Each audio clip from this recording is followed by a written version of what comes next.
ছাত্র জনতার গণ অভ্যুত্থানকে চূড়ান্ত সফলতায় নিতে হলে কেউ দখলদারিত্বে লিপ্ত হবেন না, দখলদারিত্বে সহায়তা করবেন না, কেউ দয়া করে দুর্বলের উপর আঘাত হানবেন না, কেউ দয়া করে নিজেদের হাতে আইন তুলে নিবেন না। প্রতিশোধ প্রতিহিংসা নয়, আসুন কার্যকর রাষ্ট্র সংস্কার নিশ্চিত করতে তারুণ্যের কাঙ্ক্ষিত একটি বৈষম্যহীন গণতান্ত্রিক রাষ্ট্র নির্মাণ করতে আমরা প্রত্যেকেই যিনি যার অবস্থান থেকে আরও দায়িত্বশীলতার পরিচয় দেই। বিসমিল্লাহির রহমানির রহিম। প্রিয় দেশবাসী, আসসালামু আলাইকুম। গণহত্যাকারী হাসিনার পলায়নের মধ্যে দিয়ে 15 বছরের ফ্যাসিবাদী শাসনের অবসানের পথ উন্মুক্ত হয়েছে। তাই দেশে জবাবদিহিমূলক গণতন্ত্র প্রতিষ্ঠার এখনই শ্রেষ্ঠ সময়। লাঞ্ছিত, বঞ্চিত, অধিকারহারা মানুষ একটি স্বাধীন, নিরাপদ এবং মর্যাদাকর জীবনের প্রত্যাশায় উন্মুখ হয়ে রয়েছেন। জনপ্রত্যাশা পূরণের জন্য একটি নিরাপদ এবং মানবিক বাংলাদেশ গড়ার এখনই শ্রেষ্ঠ সময়। ফ্যাসিবাদী শাসনের অবসান ঘটিয়ে দেশের গণতন্ত্র, মানবাধিকার, ভোটের অধিকার প্রতিষ্ঠার জন্য গত 15 বছর ধরে গণতান্ত্রিকামী মানুষ আন্দোলন সংগ্রাম অব্যাহত রেখেছিলেন। আন্দোলন করার সময়, আন্দোলনরত অবস্থায় এই সময় অসংখ্য মানুষ গুম হয়েছেন, অসংখ্য মানুষ হয়েছেন খুন, অপহৃত হয়েছেন বহু মানুষ, অনেকে চিরতরে হয়েছেন পঙ্গু। আন্দোলন সংগ্রামের ধারাবাহিকতায় শেষ পর্যন্ত ছাত্র জনতার ঐতিহাসিক গণ অভ্যুত্থানে গণহত্যাকারী হাসিনা দেশ ছেড়ে পালিয়ে যেতে বাধ্য হয়েছে। প্রিয় দেশবাসী, ঐতিহাসিক গণ অভ্যুত্থানের সাফল্য ও উদ্দেশ্য নস্যাৎ করে দিতে সুপরিকল্পিতভাবে চলছে ষড়যন্ত্র এবং এই ষড়যন্ত্রের অংশ হিসাবেই একটি ধর্মীয় জনগোষ্ঠীর উপরে পরিকল্পিত হামলার ছক কষে দেশে একটি অস্থিতিশীলতার সৃষ্টির অপচেষ্টা চালানো হয়েছিল। তবে হাসিনা পতন আন্দোলনের পক্ষের শক্তি এবং অন্তর্বর্তী সরকারের সময়োচিত পদক্ষেপের কারণে বিতাড়িত অপশক্তির পরিস্থিতির অবনতি ঘটাতে ব্যর্থ হয়েছে। কিন্তু তারপরেও তাদের ষড়যন্ত্র থেমে নেই। কিন্তু গণ অভ্যুত্থানে চেতনা ও লক্ষ্য সুসংহত করতে হলে বিতাড়িত গণবিরোধী শক্তিকে আইনের মুখোমুখি করার পাশাপাশি জনগণের রাজনৈতিক এবং অর্থনৈতিক ক্ষমতায়ন অত্যন্ত জরুরি। জনগণের রাজনৈতিক ক্ষমতায়নের প্রধান হাতিয়ার হচ্ছে প্রতিটি নাগরিকের ভোট প্রয়োগের অধিকারকে নিশ্চিত করা যে কোনো মূল্যে। প্রিয় দেশবাসী, ক্ষমতার পরিবর্তন মানেই আমার কাছে শুধু রাষ্ট্র ক্ষমতার হাতবোতল নয়। ক্ষমতার পরিবর্তন মানে রাষ্ট্র এবং রাজনীতির গুণগত পরিবর্তন। জনগণের রাজনৈতিক এবং অর্থনৈতিক ক্ষমতায়ন নিশ্চিত করা না গেলে রাষ্ট্র এবং রাজনীতির কাঙ্ক্ষিত গুণগত পরিবর্তন সম্ভব নয়। কাঙ্ক্ষিত রাষ্ট্র সংস্কারে জনগণের আকাঙ্ক্ষা নিশ্চিত করতে হলে অবশ্যই গণতান্ত্রিক বিধি ব্যবস্থাকে টেকসই করতে হলে জনগণের ভোটে জনগণের কাছে জবাবদিহিমূলক সরকার প্রতিষ্ঠা করতেই হবে।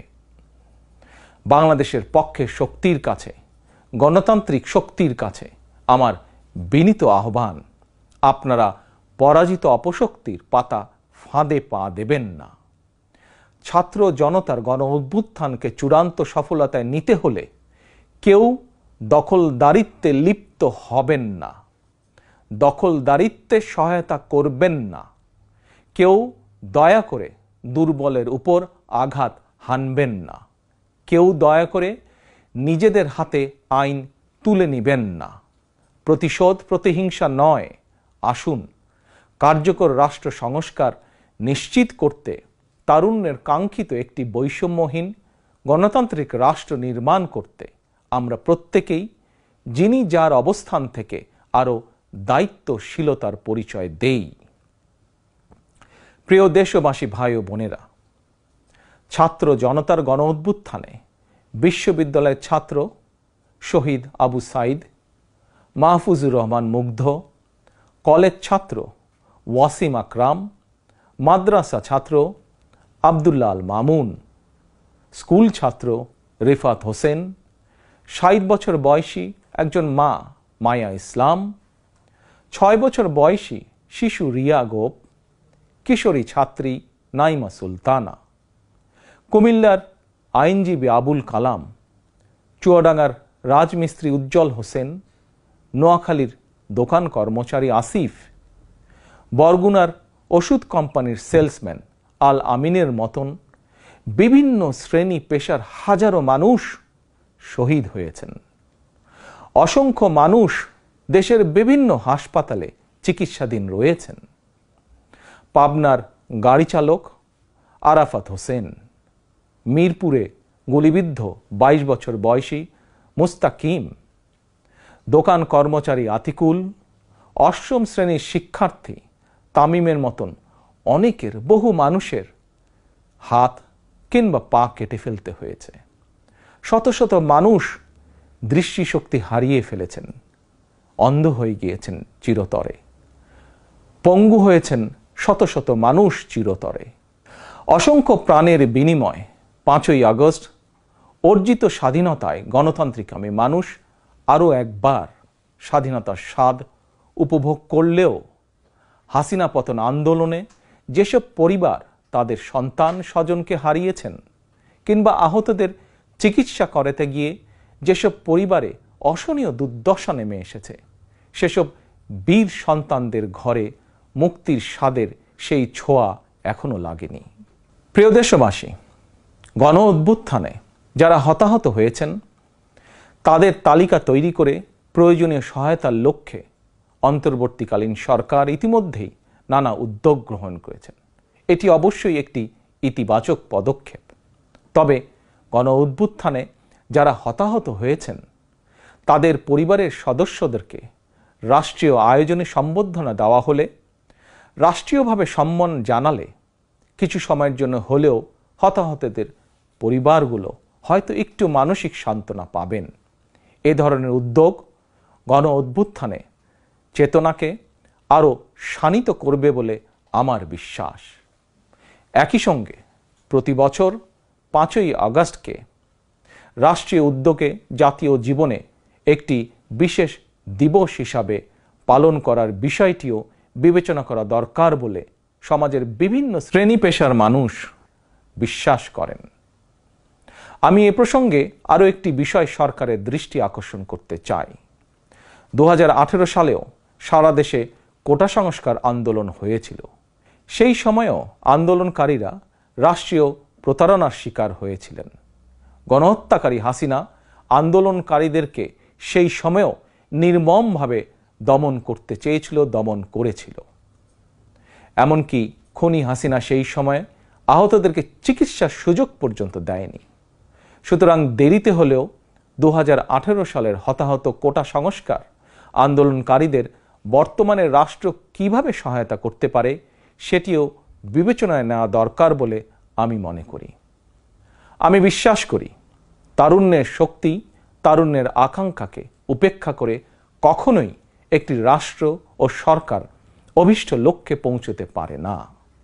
প্রিয় দেশবাসী, এবার আমি বিশেষ করে প্রিন্ট এবং ইলেকট্রনিক মিডিয়ার সংশ্লিষ্টদের দৃষ্টি আকর্ষণ করে দুটি কথা বলতে চাই। গণহত্যাকারী হাসিনা সারা দেশের সংবাদপত্রের স্বাধীনতা কেড়ে নিয়েছিল। সংবাদপত্রের স্বাধীনতা হরণকারী হাসিনা পালিয়েছে জনগণের অভ্যুত্থানে। জনগণের প্রত্যাশা, আপনারা আপনাদের যার যার সংবাদপত্রে নির্ভয়ে এই শব্দটি লিখবেন, হাসিনা পালিয়েছে। হাসিনা পালিয়েছে শব্দটির পরিবর্তে কোনো গণমাধ্যম যদি ভিন্ন শব্দ প্রয়োগের অপকৌশল নেন, সেটি জনগণের কাছে আপনাদের বিবেকের স্বাধীনতাকেই প্রশ্নবিদ্ধ করবে। আপনাদের প্রতি আমার বিনীত আহ্বান, গত ১৫ বছরে যেই সকল পরিবারের মানুষগুলো গুম, খুন, অপহরণের শিকার হয়েছেন ছাত্র জনতার বিপ্লবে হাজারো মানুষ যারা শহীদ হয়েছেন, আহত হয়েছেন, তাদের এবং তাদের পরিবারের দুঃখ দুর্দশার কথাগুলো আপনারা আপনাদের সংবাদ মাধ্যমে তুলে ধরবেন। সাগররুনি হত্যা মামলার তদন্ত এক যুগেও কেন শেষ হলো না, সেই প্রশ্ন আপনারা আপনাদের মাধ্যমে তুলে ধরবেন। জনগণ আপনাদের কাছ থেকে আয়নাঘর নিয়ে অনুসন্ধানী রিপোর্ট দেখতে চায়। হাসিনা দেশটাকে লুটেরার রাষ্ট্রে পরিণত করেছিল। জনগণ দুর্নীতির সেই সব চিত্র প্রতিদিন আপনাদের সংবাদপত্রে, গণমাধ্যমগুলোতে দেখতে চায়। গণহত্যাকারী খনি হাসিনা প্রতিবার কিভাবে জনগণের ভোটকে ডাকাতি করে নিয়ে গিয়েছিল, গণমাধ্যমে প্রতিদিন সেই সব চিত্র তুলে ধরে বিশেষ অনুষ্ঠান প্রচারের আহ্বান জানাই আপনাদেরকে। গণমাধ্যমে হাসিনার অপকর্ম ফ্রেমবন্দি থাকলে ভবিষ্যতে আর কেউ হাসিনার মতন ভোট ডাকাতি, গণহত্যায় লিপ্ত হতে সাহস করবে না, যা বাংলাদেশের ভবিষ্যৎ গণতন্ত্রের ভিতকে মজবুত করবে এবং ক্ষমতাসীনদেরকে স্বৈরাচারী আচরণ থেকে বিরত থাকতেও বাধ্য করবে। এবার আমি সারা দেশে বিএনপি এবং এর অঙ্গ ও সহযোগী সংগঠনের সর্বস্তরের নেতা, কর্মী, সমর্থক, শুভাকাঙ্ক্ষীদের প্রতি আহ্বান জানিয়ে বলতে চাই, রাষ্ট্র সংস্কারের পথ ধরে অন্তর্বর্তীকালীন সরকার যথাসময়ে জাতীয় নির্বাচনের তারিখ ঘোষণা করবে। সেই নির্বাচনে জনগণের রায় পেতে জনগণের মন জয় করুন। জনগণের বিশ্বাস, আস্থা এবং ভালোবাসা অর্জন করুন। জনগণের সুখে দুঃখে জনগণের সঙ্গে থাকুন, পাশে থাকুন, জনগণকে সঙ্গে রাখুন। ধর্ম, বর্ণ পরিচয়ের কারণে কেউ যাতে অনিরাপদ বোধ না করেন, দায়িত্বশীল এবং জনপ্রিয় দল বিএনপির একজন নেতা, কর্মী, সমর্থক হিসাবে সেটি আপনাদেরকে নিশ্চিত করতে হবে। সেটিকে নিশ্চিত করুন আপনারা। পরিশেষে আমি আরও একটি বিষয় উল্লেখ করতে চাই। গণহত্যাকারী হাসিনা পতনের আন্দোলনে দেশে ছাত্র জনতার পাশাপাশি প্রবাসী বাংলাদেশিরাও বিশেষ অবদান রেখেছেন। দেশে যখন মত প্রকাশের স্বাধীনতা রুদ্ধ করে দেওয়া হয়েছিল, প্রবাসীদের মধ্যে একদল সাহসী মুখ প্রবাস থেকেই জনগণের সামনে হাসিনার দুঃশাসনের ইতিবৃত্ত তুলে ধরে গণ আন্দোলনে সামিল থেকেছেন। প্রবাসে থেকেই হাসিনা পতনের আন্দোলনের সঙ্গে একত্বতা প্রকাশ করতে গিয়ে কোনো প্রবাসী বাংলাদেশিকে প্রবাসে জেল জুলুম সইতে হয়েছে বা এখনো হচ্ছে। প্রবাসীদের অবদানকে কৃতজ্ঞতার সঙ্গে স্মরণ করে আমার আহ্বান, ছাত্র জনতার কাঙ্ক্ষিত একটি বৈষম্যহীন গণতান্ত্রিক বাংলাদেশ নির্মাণে অতীতের মতন ভবিষ্যতেও সংশ্লিষ্ট দেশের আইন মেনে সাধ্য মতন আপনারা আপনাদের যার যার অবস্থান থেকে ভূমিকা অব্যাহত রাখবেন। দেশে প্রবাসে সকলকে ধন্যবাদ জানিয়ে আমার বক্তব্য শেষ করছি।